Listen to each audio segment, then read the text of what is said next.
Hello, everybody. Welcome again to Brics Part 22, or as I used to say back in the day, Twinkie 2. So, we just got about 2 pages of this document left. So, before we start, I do want to remind everybody that this is for research purposes. Um, to understand Brics and what's going on with that situation between Brics and how it's affecting the dollar, and also what China's up to and how all this eventually leads to World War III. We're trying to understand the gist of all this. And also, I use these as kind of like bookmarkers for my novel, because eventually I will be writing about this time. So, let's get onto it. Okay, so we left off right here. Implications for ASEAN. Current Chinese operations blur the line between civilian and military in their sector and focus on their active capabilities. Hold on, I'm reading. Okay, so one of the things that they're targeting,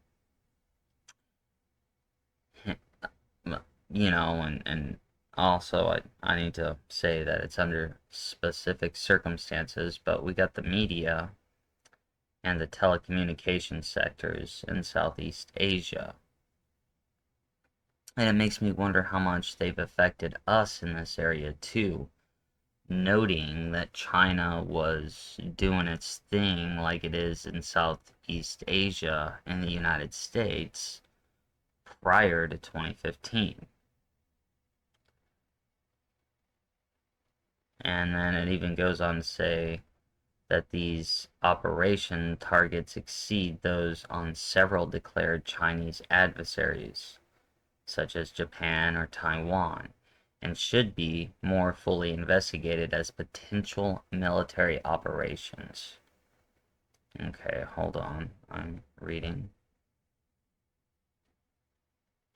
Okay, so there's offensive capabilities in this with industrial espionage and surveillance. And like I said, I wonder how much of that is embedded in America.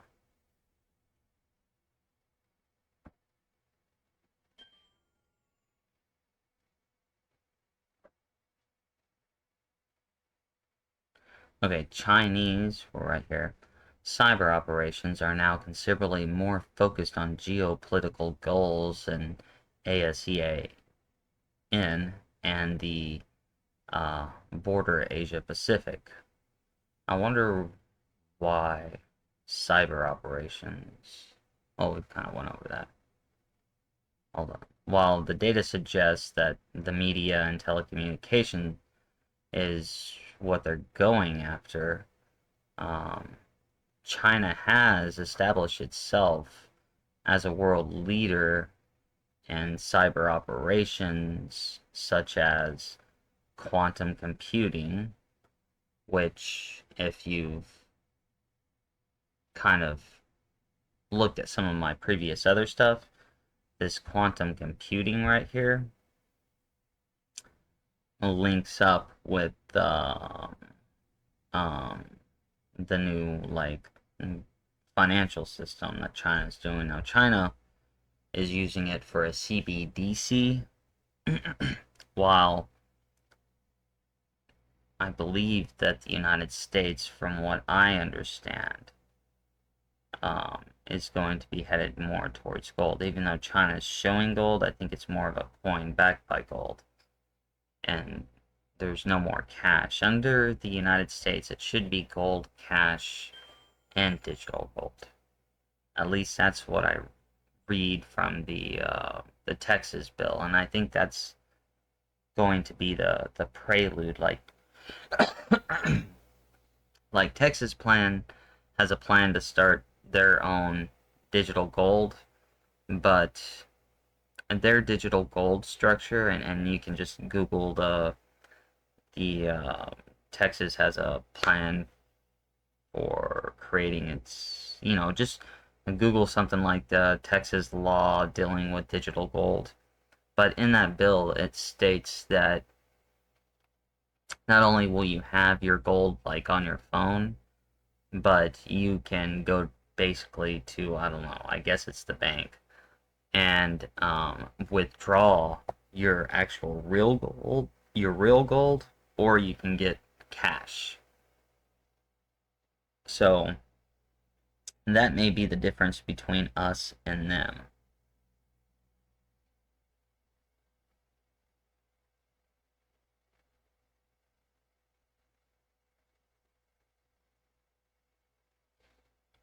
Okay, so continuing down.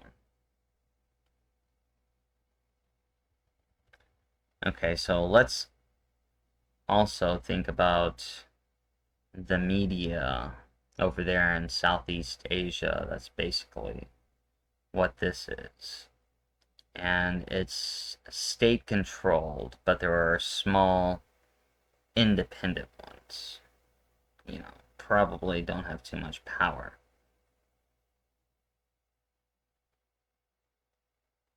So this is interesting. The overall structure may present a single point / limited points of message control, which we're seeing over here in the United States. That's why I'm wondering how much of this is already embedded in the United States, because we're seeing this in the United States right here.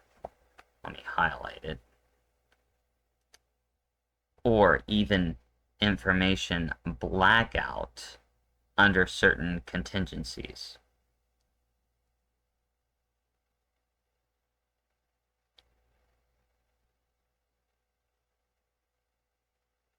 I'm reading.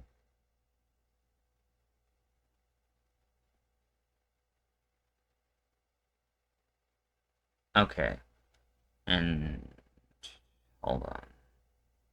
So, this is interesting. The degree of influence that several regional governments exert, including direct ownership, has implications, and it's talking about the telecommunications sector right there.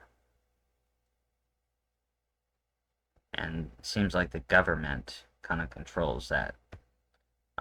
So let's look at the conclusion now, and then, this is going to be over. So hold on, I'm going to read this.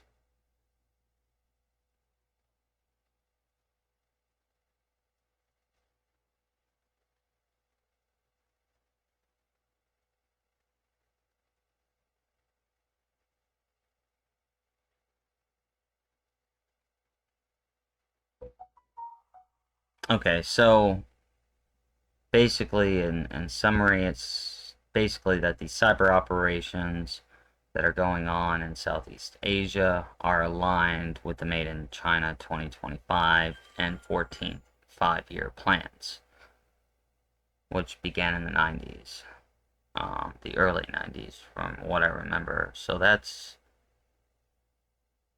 14th five-year plans. Interestingly,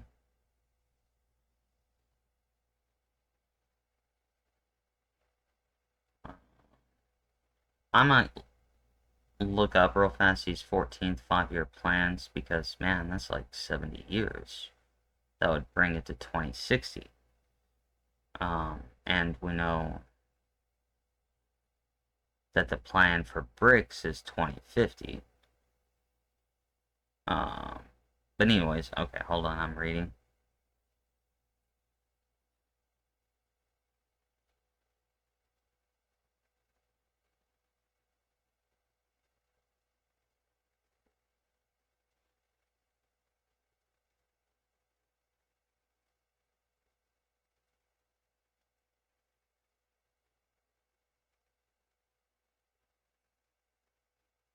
Okay, the espionage origin TTPs have been repurposed to present new active operations for CCP leadership.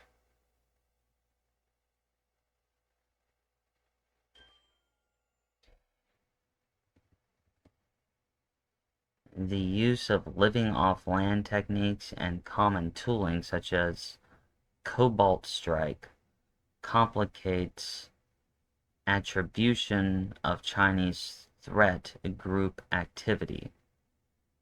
Oh, this is weird. Oh, okay, okay. I see the source now. Okay. Alright, so, I mean, that's basically China's embedded itself in the whole system. I'm just coming back here to, because I believe it stated somewhere where these um, 5-year plans began.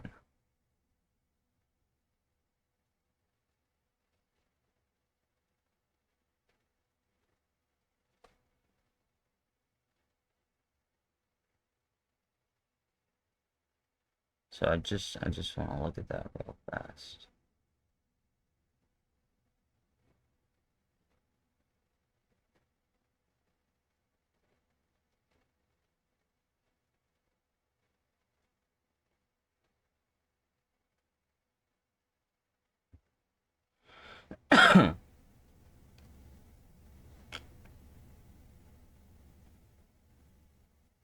Okay, so I would say that it began in, because it talks about right here that the 25-year period from 1990. So the 14th 5-year plan. So if, I mean, I don't exactly.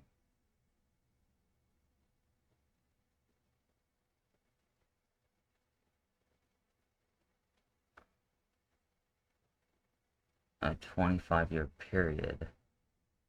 That wouldn't be. Maybe 14 is the actual number of 5-year plans, which would be 70. Because if you do a 5-year plan from 1990 to where we currently are, well, I mean, that was from 2015, but you would just be on the 5th one. So their plans go all the way up to, so the whole thing is 14 5-year plans is what I'm thinking that actually pertains to, which would stretch it to 2060. Because it would be 70 years. Um, Interesting. Which almost aligns with the whole brick thing. So they apparently are expecting something. Like China is expecting to be completely dominant in 2050, which 2050 also correlates to a lot of other things, like um, when Brics is supposed to be dominant, or the majority of its dominance happens then, along with solar panels being expired around that time. And yeah, that's a big issue with the solar panels. Basically, all the solar panels are gonna be expired by 2050. And it makes you wonder, well, what's the plan for after 2050? But China's not going to succeed, so these plans are going to change. But I'm just, thinking in my head, what is the actual plan? Because we only saw some of it. But anyway, um, that wraps it up for today.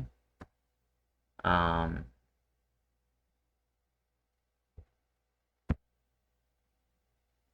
so just a little short one, but I just wanted to get this out there today. Um, Next week we'll do something different, and then I plan on heading in a new direction, possibly, or hopefully by that time my novel's out, and maybe I'll be reading. Um, so I do have some plans to redo the astrology thing that I was doing, and I want to redo what I was doing with Carl Jung. I know I had some other plans in there, and I'll need to find those and re-pick those up as I'm going through my YouTube channel, because, man, I got a lot, and some of it's just bullshit because I was trying to get YouTube off my back. It's just, there's a good time where YouTube was basically breathing down my back and deleting videos. Um, so I try to space things out because of that. But things are fixing to head toward my novel, and once my novel starts coming out, especially with some of the books, um, or the topic of some of those, we'll be switching gears to other things. And I'm not saying that everything on here is true, but there's some things that I need to explore to understand reality. Um, and there's a reason everything on here is not true, and that has to do with, well, it's true, I would say, but, you know, I messed up a little bit on some of my, um, things that I was talking about that were supposed to happen between 2020 and 2024, because I thought it was going to be Trump in office, um, but I was 4 years off, and I already showed that because I was looking for the third-party candidate information, uh, which I showed on YouTube and on Twitter, that I was looking for this third-party candidate in 2020, but I needed to look for this third-party candidate in 2024, and I did tell Brian, who I'm fixing to do the interview with on Wednesday, that, yeah, I might be 4 years off, and I ended up being 4 years off. So I apologize for that, and I know that took a hit on me, but I didn't give up. I knew something was wrong, and but I figured that out, and yeah, I was 4 years off. Can't do nothing about that now, but I just wanted to let everybody know. And so a lot of my shorts, when I'm going back through, I'm picking out the information that is right, because I did throw in a little lies in there, because I wanted to get YouTube off my back, and, you know, you really don't want these people knowing that you know things ahead of time. So I had to throw people off. But there's a method to my madness, and I understand my own madness. And that's why I'm creating the shorts, to show you what I was talking about. But now that everything's back on track, it's gonna make a lot more sense. And I hope that didn't confuse you, and if it did confuse you, I'll re-straighten that out.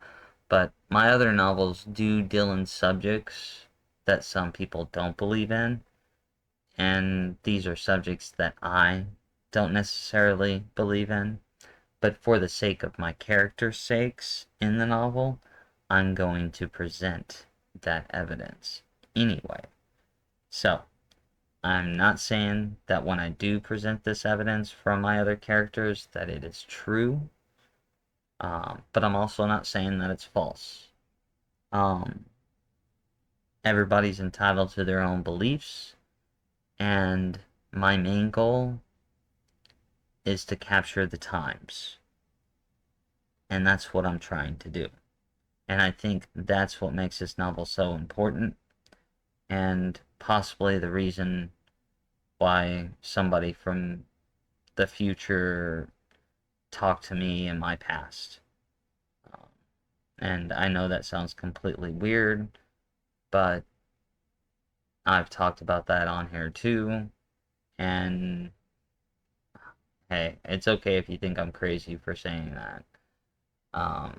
If I was in your shoes, I would probably think the same thing. Although I do wish people would listen, because I think we'd get further in this process. But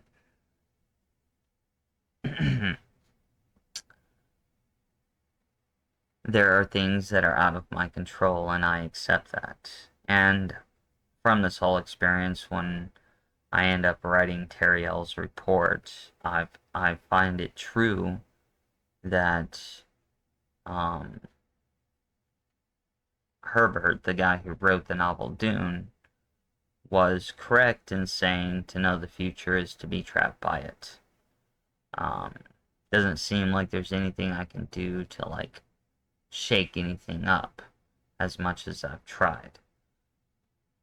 Um, so basically my report is to whoever is in the future, um, so that they know. Kind of like, I guess, a scientific experiment. But they didn't tell me to do this. So I'm kind of doing it for my own research, but in the future, I believe that those specific people will understand. And maybe more people will understand if this technology is opened up. Um, I think we might use it for vacations once everything is settled down. Um, but until then, until the future, until the past and future meet, my name is Raphael Terriel. Ha ha ha ha ha. And I will hopefully see you next week. Peace and bye.